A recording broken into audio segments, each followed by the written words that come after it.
ഞാനൊരു സഹോദരിയല്ലേ, എനിക്കുണ്ടാവില്ല അതൊക്കെ അറിയാൻ ആഗ്രഹം. അങ്ങേരെ പൂജിച്ച് കാണിച്ച് ഫുഡ് കഴിച്ച് ഞാൻ മേലേക്ക് ചെന്നു.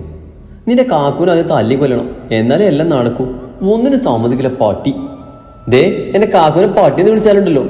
എന്നാലേ കാക്കൂനോട് തന്നെ മോൾ ഇഷ്ടം ചെന്ന് പറ, എന്നെ വിട്ടേക്ക്. എടി അതിനൊക്കെയുള്ള വഴി ഞാൻ കണ്ടിട്ടുണ്ട്. നേരെ നേരെ പോ എന്ന് കേട്ടിട്ടുണ്ടോ നീ? പക്ഷെ നീ വിചാരിക്കണം, നേരെ വന്ന നേരത്തെ നില പോകേണ്ടത്. ഓ ഞാനൊരു രൂപം പറഞ്ഞതാ. നീ ഇപ്പൊ ഉറങ്ങാൻ നോക്ക്, ബാക്കിയുള്ള നാളെ. അവളെ എന്നെയും കെട്ടിപ്പിടിച്ച് എന്തോ ചിന്തയിൽ കിടന്നു. ആ പിടുത്തം കണ്ടാലറിയാം എന്നെ കൊണ്ട് എന്തോ ആവശ്യമുണ്ടെന്ന്. ഡി എണീക്ക്, ഇല്ലെങ്കിൽ ഞാൻ തലവഴി വെള്ളം ഒഴിക്കും. കണ്ണു തുറന്ന് നോക്കിയതും വെള്ളവുമായി കലിപ്പിൽ നിൽക്കുന്ന അവള്. ഉറങ്ങുമ്പോ കെട്ടിപ്പിടിച്ച് സ്നേഹം കാണിച്ച പെണ്ണ, പെട്ടെന്ന് എന്ത് പറ്റിയാവോ? എന്താ ഞാൻ നിന്നെ ചവിട്ടി താഴെ ഇട്ടോ? എടി അത് ഉറക്കത്തിലാവും, ഞാൻ അറിഞ്ഞില്ല. അതല്ലടി, നിന്നോട് ഞാൻ പറഞ്ഞതല്ലേ കാലത്ത് നിനക്ക് പണിയുണ്ടെന്ന്. വേഗം എണീറ്റ് റെഡിയായി വാ. ഇന്നേ ചായ ഉണ്ണം വരിക, എന്റേത് കൂടി നിനക്ക് ഞാൻ മാറ്റി വെച്ചിട്ടുണ്ട്. ഇവളെന്നെ സ്നേഹിച്ചു കൊല്ലും. ആരെങ്കിലും തലക്കടിച്ചോ ആവോ? നമ്മളവളെ ഓഹരി കൂടി കടിച്ച് പുറത്തേക്ക് ഇറങ്ങി. അതെ ഉപ്പച്ചി പറമ്പിൽ ഒറ്റക്കാണ്, നമുക്ക് അവിടെ വരെ പോയാലോ? ദൈവമേ, ഒരു ഉടായ്പ മണക്കുന്നുണ്ടല്ലോ. ഇനി എന്നെ കൊല്ലാൻ മറ്റും കൊണ്ടുപോകണോ? ഇന്നവരെ ദ്രോഹമല്ലാതെ എന്നെ കൊണ്ട് വലിയ ഉപകാരം ഒന്നും കിട്ടിയിട്ടില്ലല്ലോ. നീയാ, നിനക്കറിയോ എൻ്റെ ഉപ്പച്ചിക്ക് എന്നെക്കാൾ ഇഷ്ടം നിന്നെയാ. നീ പറഞ്ഞാൽ എന്ത് കേൾക്കും, നിന്നെ വഴക്കും പറയില്ലല്ലോ. നിക്ക് തരാനാണ് നിന്റെ ഉപ്പച്ചിയെ. നീ വേണേ എൻ്റെ ബാപ്പച്ചി എടുത്തോ. അന്നൊക്കെ ഞാൻ പറഞ്ഞപ്പോൾ നീ നല്ല ചീത്തയല്ല എന്നോട് പറഞ്ഞത്. ബാപ്പയെ എക്സ്ചേഞ്ച് ചെയ്യാനല്ല നിന്നെ ഇങ്ങോട്ട് കൊണ്ടുവന്നത്. ഉപ്പച്ചി അവിടെ തനിച്ചാ, നീ ചെന്ന് പറയണം ഞാൻ പറഞ്ഞു നോക്കിയും. നീ പറഞ്ഞാ ഉപ്പ അനുസരിക്കും. എന്തു പറയാൻ? എൻ്റെ ഇഷ്ടം എല്ലാം നീ ചെന്ന് പറയണം. ഞാൻ ഇവിടെ എവിടെയെങ്കിലും മാറി നിൽക്കാം. ഇതിനാണ് രാവിലെ തന്നെ ഉണ്ടമ്പരൊക്കെ തന്നെ സ്നേഹിച്ചത്. ഞാൻ മൂത്താപ്പയെ നോക്കി വേണോ വേണ്ടിയോ എന്ന പോലെ ആമിയെ നോക്കി. അവള് പറയാൻ ആക്ഷൻ കാണിക്ക. മൂത്താപ്പ ഇങ്ങക്ക് സുഖാണോ? നിനക്ക് എന്ത് പറ്റി മോളെ? ഇപ്പോഴല്ലേ ഞാൻ അവിടുന്ന് വന്നത്. ഞാനെല്ലാം പോയിടുന്ന പോലെ വീണ്ടും അവളെ നോക്കി. അവള് വീണ്ടും പറയാൻ കാണിച്ചു. അതല്ല ആമില്ലേ, അവളെ കല്യാണല്ലേ, അതാ ഞാൻ. പഠിച്ചോനെ ഒന്നും പറയാനും പറ്റുന്നില്ലല്ലോ. നേരെ ചുവ പറയടി കഴുതേ. അവള് ചെവിയിൽ വന്ന് പറഞ്ഞ് മാറി നിന്നു. എങ്ങനെ പറയെന്തോ. മോൾക്ക് എന്തെങ്കിലും പറയാനുണ്ടോ? നമ്മൾ വീണ്ടും അവളെ നോക്കി. അവള് പറയുമെന്ന് കാണിക്ക. എന്നാ പിന്നെ എവിടെക്കാണ് പറഞ്ഞൂടെ? അതില്ലേ ആമില്ലേ, അവൾക്കില്ലേ? അവൾക്കെന്താ? അവൾക്കല്ല, എനിക്കാ കുഴപ്പം. ഇപ്പൊ ഇല്ലേൽ ഉടനെ ഉണ്ടാവും. ഡേ നിനക്ക് ഞാൻ കുഴിമന്തി വാങ്ങി തരാം, പിന്നെ ഒരു ബോക്സ് ഐസ്ക്രീമും. പെണ്ണെന്റെ വീക്ക്നെസ്സിൽ തന്നെ കയറി പിടിച്ചല്ലോ പഠിച്ചോനെ. നമ്മൾ പിന്നെ അതൊക്കെ കേട്ടപ്പോ പറയാൻ തന്നെ തീരുമാനിച്ചു. അതില്ലേ ആമിക്കില്ലേ ഒരാളെ. പഠിച്ചോനെ എങ്ങനെ പറയും? എന്നെ തല്ലിയാലോ? എന്റെ കാലിന്റെ ചോട്ടിൽ നിന്ന് ഫോൺ റിങ് ചെയ്യുന്നത് കേട്ടതും അതിൽ കണ്ട പേര് കണ്ട് ഞാനത് കയ്യിലാക്കി. ആരാ മോളെ? ഓ അത് കമ്പനിയാ, അല്ലാതെ മൂത്താപ്പയെ കാല് വിളിക്കാൻ. നമ്മളതുമായി അവളുടെ അടുത്തേക്ക് മുങ്ങി. പട്ടി, ഇതെങ്കിലും നേരെ ചെയ്താൽ മതിയായിരുന്നു. ഡി നിന്നെ നോപ്പിക്കാ വിളിക്കുന്നത്, നീ സംസാരിക്കും. ആള് വീഴണേ. ഫോണിൽ കൂടി എങ്ങനെയാണ് വീഴ്ത്തുന്നത്? ആൾക്ക് നിന്നെ ഇഷ്ടമാണെന്ന് പറയിപ്പിക്കാനാണ് ഉദ്ദേശിച്ചത്. വേഗം സംസാരിക്കാൻ നോക്ക്, ഇപ്പൊ ഓഫാവും. സ്പീക്കർ ഓൺ ചെയ്ത് നമ്മളവളുടെ കയ്യിൽ ഫോൺ വെച്ച് കൊടുത്തു. ഹലോ. ആ ഹലോ കേട്ടാലേ എല്ലാം നടക്കൂന്ന്. ഉപ്പച്ചില്ല, ഇത് ഞാനാ, അമീന. യോ ദാരിദ്ര്യം, ആൾ അവിടെ എവിടെയും വീട് കാണും. വന്നാ ഞാൻ വിളിച്ചൊന്ന് പറഞ്ഞേക്കേ. ആളിപ്പോ കട്ട് ചെയ്യലോ. പിന്നെ സുഖാണോ? ആ നിങ്ങക്ക് സുഖാണോ? ഇത് വല്ലതും നടക്കുവോ? എന്നാ പിന്നെ ഉപ്പച്ചി വന്നാ വിളിക്കാട്ടോ, വെക്കട്ടെ. ഡി കട്ടായി. ആണോ? ഞാൻ അറിഞ്ഞില്ലല്ലോ. നിനക്ക് എനിക്ക് ഇപ്പൊ ഒന്നില്ലെന്ന് എനിക്ക് മനസ്സിലായി. അതുകൊണ്ട് ഒരിക്കലും ഇത് നടക്കില്ല. എന്താ ഒന്ന്? നീ കൂടുതലൊന്നും ചിന്തിക്കണ്ട, ധൈര്യം ഞാൻ ഉദ്ദേശിച്ചത്. ഞാൻ ഫോൺ വാങ്ങി മൂത്താപ്പൻ്റെ അടുത്തേക്ക് പോവാൻ തിരിയും. ദേവരെന്ന് വേറൊരു ദുരന്തം. ഓ ഇന്നിവന്റെ മുഖം കണ്ടപ്പോഴും ഞാൻ ഊഹിച്ചതാ വഴിയെ പോകും തൊക്കെ എന്റെ തലയിലാണെന്ന്. ചേക്കൻ കാക്കിക്കെട്ടാണല്ലേ വരവ്. ഇവൻ ഇത് തന്നെയാ മൊഞ്ച്. യോ ആരെ നോക്കിയാലും ഇവനെ നോക്കാൻ പാടില്ല.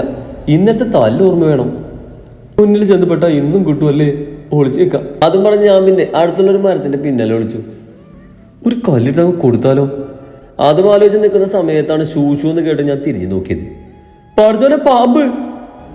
അയ്യോ പടച്ചോനെ, എന്റെ ഒച്ചൊന്നും പുറത്തേക്ക് വരുന്നില്ലല്ലോ. വാ മാത്രം കിടന്ന് അലറുന്നുണ്ട്. ഈ പാമ്പ് എന്താണ് എന്നെ തന്നെ നോക്കി നിൽക്കുന്നേ? ലേ പാമ്പ്, എന്റെ വീടിന്റെ വാതിൽ മേലാണ് കയറിയിരിക്കുന്നേ. അത് എന്റെ അജുവിന്റെ അടുത്ത് ചെന്ന് പെട്ടാലും ഇത് തന്നെ അവസ്ഥ. പിന്നെ ഒന്നും നോക്കിയില്ല, എണീറ്റോടി. ഭാഗ്യം കാലെങ്കിൽ അനക്കാൻ പറ്റി. ലേ പാമ്പ്, ഇതൊക്കെ എവിടുന്ന് വരുന്നോവോ, കഷ്ടം. നമ്മൾ പിന്നെ പിന്നിലേക്ക് നോക്കിക്കൊണ്ട് ഓടിയതും ദേ നിൽക്കുന്ന മുന്നിലൊരു കുരിശ്. ഇവരിതുവരെ പോയില്ലേ? ഇവന്റെ നിഴല് കണ്ട അന്ന് മൊത്തം ഓട്ടാനുള്ള പടച്ചോനെ. ബ്രേക്ക് ഇടാനും പറ്റുന്നില്ലല്ലോ. നമ്മളെ ബെല്ലും ബ്രേക്കെല്ലാം അടിച്ചു പോയോ ആവോ? ബ്രേക്ക് ഇട്ടത് ഞാൻ അവന്റെ നെഞ്ചിലായാണ് വീണത്. ഓ, ഈ കുരിപ്പിനെ എന്റെ വീട്ടിൽ താങ്ങാൻ പറ്റിയില്ലല്ലോ. ദേ പോണ എന്നെയും പിടിച്ചോണ്ട് ചെളിയിലേക്ക്. ഇതേ സമയം അജു മനസ്സിലോർക്കായിരുന്നു, ഇതിനെ എന്ന് കാണുന്നു അന്ന് എന്റെ കാര്യം പോക്കാം. പിശാച് പട്ടി അടിച്ച പോലെ ഒരു വരവായിരുന്നു. ഏത് സൈഡിൽ നിൽക്കുന്ന കൺഫ്യൂഷനിലേക്ക് അവള് വന്ന് എന്റെ ദേഹത്തേക്ക് വീണിരിക്കുന്നു. കാണുന്ന പോലെ ഒന്നല്ല, മുടിഞ്ഞ വെയിറ്റ് ആണെന്നേ. പ്രതീക്ഷിക്കാതെ ആയതുകൊണ്ട് ഞാൻ താഴേക്ക് പോയി. കൂടെ അവളും. അവളുടെ ചുണ്ടുകൾ നമ്മളെ കവളിൽ പതിച്ചതും കുരിപ്പ് ചാടി എണീറ്റ് ചുണ്ടുറച്ചുകൊണ്ടിരിക്കുക.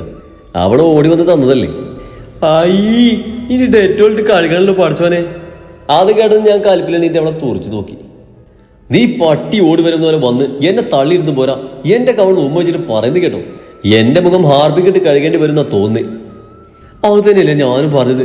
പോകുമ്പോ ഒരു ഹാർപ്പിക്ക് വാങ്ങി നല്ലോണം ഉറച്ചു വെച്ച് കേക്കിക്കോട്ടോ. കഴുകി തരാനേ അബ്ബാസ് ഒന്നും വരില്ല. ഇവിടെ നാറ്റിക്കാൻ നോക്കിയിട്ട് ഇപ്പൊ നമ്മളെന്ന് അറിയൂ. ഡേ ഗോപേ, നീ പറഞ്ഞു വരുന്ന എന്റെ ഫേസ് ക്ലോസറ്റ് ആണെന്നാണോ? ഞാനാണോ? നീയല്ലേ പറഞ്ഞത് ഹാർപ്പിക്കോട് ക്ലോസറ്റ് അല്ലാതെ വേറെ എന്തെങ്കിലും കഴുകാൻ പറ്റുമോ? പരസ്യത്തിൽ അത് കഴുകുന്നതേ കണ്ടിട്ടുള്ളൂ. ഓ, നിന്നേക്കാൾ നല്ല ഫേസ് എൻ്റെ തന്നെയാ. നിന്റെ വൃത്തികിട്ട കിസ് കിട്ടിയോണ്ട് മാത്രം എനിക്കിപ്പോ എന്റെ ആവശ്യം. ഞാനും കവള് തേച്ച് കളഞ്ഞുകൊണ്ട് പറഞ്ഞത് കേട്ട് അവള് കണ്ണു പിടിച്ചതിൻ്റെ ഒരു നോട്ടം. പിശാച് ഇപ്പോഴും ചുണ്ടു തുറച്ച് പൊട്ടിക്കുക. അത്രയ്ക്ക് വൃത്തികെട്ടാണ് എന്റെ മോന്ത. എടോ, പാട്ട താടിയൊന്ന് ഷേപ്പ് ചെയ്തൂടെ? വായു വരെയായി. അവള് നാവൊക്കെ തുടച്ച് പറയുന്നത് കേട്ട് ഞാൻ വീണ്ടും ഞെട്ടിക്കൊണ്ട് അവളെ നോക്കി. ഡേയ്, നിനക്കെന്താ ഞാൻ താടി വെച്ചാൽ ഇല്ലെങ്കിലും നീ വന്ന് എന്നെ ചളി തള്ളിയെടുത്ത് പോരാ പറയുന്നത് കേട്ടില്ലേ? എന്ന് നിന്നെ കണ്ടോ അന്ന് എന്റെ കാര്യം പോക്കാം. ഓ, പിന്നെ ഞാൻ എന്ന് ഇയാളെ കാണുന്നോ അന്ന് പിന്നെ നല്ല ദിവസമാണല്ലോ. ഒന്ന് പോടാ.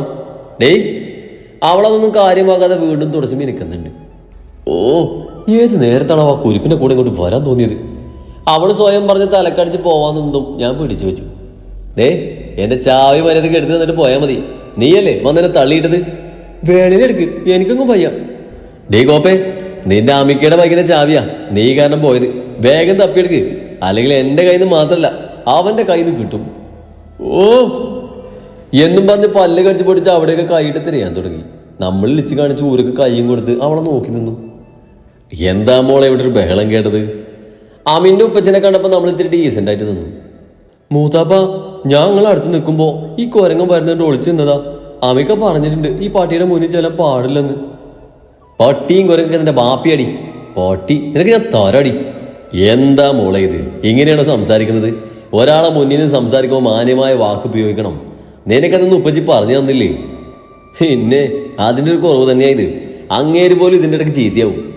അത് പിന്നെ മൂത്താപ്പ, ഇവനെന്നെ എന്തൊക്കെ ചെയ്തെന്ന് അറിയോ? അതുകൊണ്ടാ ഞാൻ എന്ത് ചെയ്തുന്നാ? ഒരു വീണ തീർന്നതേ ഉള്ളൂ. നീ എന്താ ഇപ്പൊ ഇവിടെ ചെയ്യുന്നേ? അങ്ങനെ ചോദിക്ക്. ഈ തേണ്ടി. ഓ സോറി, ഇവൻ എന്നെ കൊണ്ട് ചെയ്യുന്നത് കണ്ടില്ലേ? അമിക്കയുടെ ചാവി ഞാങ്ങാനും വീണെന്ന് പറഞ്ഞ് എന്നോട് എടുത്തു കൊടുക്കാൻ പറഞ്ഞു. പണ്ടാരെ കാണണ്ടേ? എന്തൊരു സംസ്കാരം നിനക്ക് ഞാൻ വെച്ചിട്ടുണ്ടടി. അത് പിന്നെ ഞാൻ വീട്ടിലേക്ക് ഈ ഒറ്റ മുതലിനെ പേടിച്ചാൽ വരാതിരുന്നത് തന്നെ. ഇങ്ങളെ കയ്യിൽ ചാവി തരാന്ന് കരുതി ഈ വഴി വന്നതാ. ഇന്നെനിക്ക് ഡ്യൂട്ടി പോലും പോകാൻ പറ്റാത്ത അവസ്ഥയാക്കി ഈ പെണ്ണ്. നീയാ, നിന്റെ കളി കുറച്ച് കൂടുന്നുണ്ടേ. നീ എന്താ അവനെ ചെയ്തേ? മൂത്തപ്പം ഞാനൊന്നും ചെയ്തല്ല. ഞാൻ ഇവനെ കണ്ടപ്പോൾ ഒളിച്ചിരുന്ന സ്ഥലത്ത് ഒരു പാമ്പ് ആ പോടിയതാ. പിന്നെ വന്ന് വീണതോ ഇവന്റെ മേലെ ആയിപ്പോയി. അതിനെല്ലാരും എന്നെ കൊണ്ട് ഞാൻ പോവും എന്റെ വീട്ടിലേക്ക്. കരഞ്ഞു പിടിച്ച് കുരിപ്പ് പോകുന്നു നോക്കി ഞങ്ങൾ നിന്നു. ചാവി കാണുന്നെങ്കിൽ പോട്ടെ, വെള്ളം തെളിഞ്ഞു വന്നാലേ ഞാൻ നോക്കിക്കൊള്ളാം നീ എന്നും പറഞ്ഞ് അങ്ങേര് അവൾക്ക് പിന്നാലെ പോയി. പണ്ടാരം നാട് വിട്ട് പോയാൽ മതിയായിരുന്നു. ഞാൻ പാൻസിന്റെ പോകയിൽ കൈയിടുന്ന ചാവി തടഞ്ഞ് ഞെട്ടിപ്പോയി. ഇതിനാണ് ആ കോപ്പിന്റെ വായിലുള്ളത് മുഴുവൻ ഞാൻ കേട്ടത്. നീ ഇവിടെ നിൽക്കണടി പട്ടി. നീ കാരണം എന്റെ ജീവിതം തല്ലുകൊണ്ട് തീരുന്ന തോന്നേ. ഉള്ള ദേഷ്യം മുഴുവനും സ്വപ്നം കണ്ടിരിക്കുന്ന അമ്മയുടെ നെടുപ്പുറത്ത് നോക്കിയൊന്ന് കൊടുത്തു തീർത്തു. ആരാടി നിന്നെ തല്ലിയേ? അവന്റെ പാപ്പ. അപ്പൊ നീ എല്ലാം പറഞ്ഞല്ലേ? നിനക്ക് തല്ലിയിട്ടെങ്കിൽ എന്നെ കൊല്ലും. അവള് പറയുന്നത് കേട്ട് ഞാൻ വായും പൊളിച്ചു നിന്നു. അയ്യടാ, അങ്ങനെ പോസിക്ക് പുട്ടടിക്കണ്ട. ഞാൻ പറഞ്ഞിട്ടൊന്നുമില്ല. അപ്പൊ നിന്നെ ഉപ്പച്ചി തല്ലിയത് എന്തിനാ? എന്നെ ആരും തല്ലിയിട്ടൊന്നുമില്ല. ആ ആജുവായിട്ട് ഉടക്കി അത് തന്നെ. അപ്പൊ ഇന്നവൻ നിന്നെ വെറുതെ അനാവശ്യം പറയതേ. നീ പറഞ്ഞ വീടിന് ഇന്നലെ ആരും കാണാതെ ഞാൻ ഗൂഗിളിൽ സെർച്ച് ചെയ്ത് നോക്കി.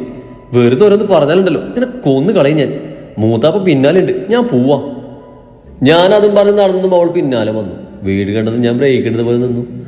ദേ വീണ്ടും ഒരു ബൈക്ക്. ഏതോ ഒരു ദുരന്തകത്തുണ്ട്. എവിടെ പോയാലും പണിയാണല്ലോ പഠിച്ചോനെ. കൂടുതൽ ആലോചിച്ച് നിൽക്കാതെ ഞാൻ പിന്നിൽ കൂടി അകത്തേക്ക് കയറി. ഇതേതാ പഠിച്ചോനെ ഒരു മൊഞ്ച കയറിയിരിക്കുന്നേ? ആരായാലും അമിക്കയുടെ ഫ്രണ്ടാകല്ലേ പഠിച്ചോനെ. ഞാൻ മുഖമൊക്കെ നല്ലോണം കഴുകി. മൊത്തം ചളിയാണെന്നേ. ആരൊമ്മച്ചി അത്? അത് പെയിന്റ് അടിക്കാൻ പറഞ്ഞതല്ലേ, വീടൊന്ന് നോക്കാൻ വന്നതാ. ഓ അതാണോ? എന്നാലും ആള് കൊള്ളാം. കുറച്ച് ദിവസത്തേക്ക് അകത്തിരുന്നതിനെ കുറെ മൊഞ്ചന്മാരെ ഫ്രീ ആയിട്ട് നോക്കാലോ. നമ്മളാ മൊഞ്ചനെ വീണ്ടും നോക്കി നിന്നു. അപ്പോഴേക്കും അമ്മി വന്ന് നമ്മളെ കലിപ്പിൽ അകത്തേക്ക് കൂട്ടിക്കൊണ്ടുപോയി.